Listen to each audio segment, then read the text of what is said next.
भाजपा की सरकार 4 साल के कार्यकाल में विफल रही है। प्रदेश के 2 बड़े चेहरे केंद्र की भाजपा सरकार में हैं। बावजूद इसके प्रदेश में कोई बड़े प्रोजेक्ट नहीं ला पाए हैं। यह बात कांग्रेस मीडिया विभाग के समन्वयक IN मेहता ने कही। IN मेहता ने कहा कि भाजपा ने अपने दृष्टि पत्र में जो वायदे किए वह पूरे नहीं हो पाए हैं। उन्होंने कहा कि बीजेपी की सरकार 4 साल में पूरी तरह विफल रही है। रोजगार व विकास के वायदे सभी खोखले साबित हुए हैं। डबल इंजन की सरकार बताए कि कितने बड़ी परियोजनाएं प्रदेश में लाई गई है। उन्होंने कहा कि प्रदेश के 2 बड़े चेहरे केंद्र में हैं, लेकिन प्रदेश के लिए कुछ नहीं कर पाए हैं। उन्होंने कहा कि महंगाई की मार देश की जनता झेल रही है।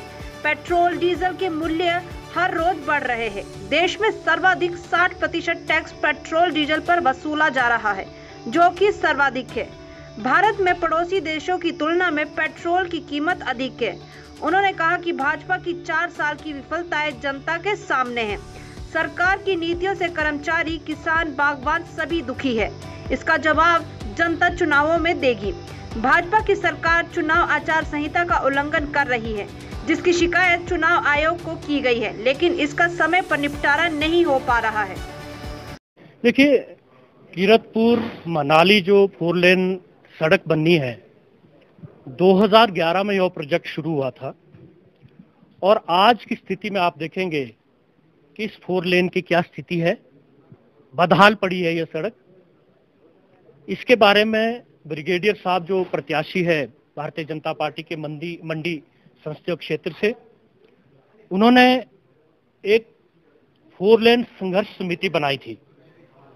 आज मैं पूछता हूं कि ब्रिगेडियर साहब, उस संघर्ष समिति में आपने किन किन लोगों को मुआवजे दिलाने की बात कही थी? आज उसकी क्या स्थिति है? आप जनता के बीच आप जाकर इन बातों को बताएं। क्यों लोगों को जाना पड़ा माननीय उच्च न्यायालय में?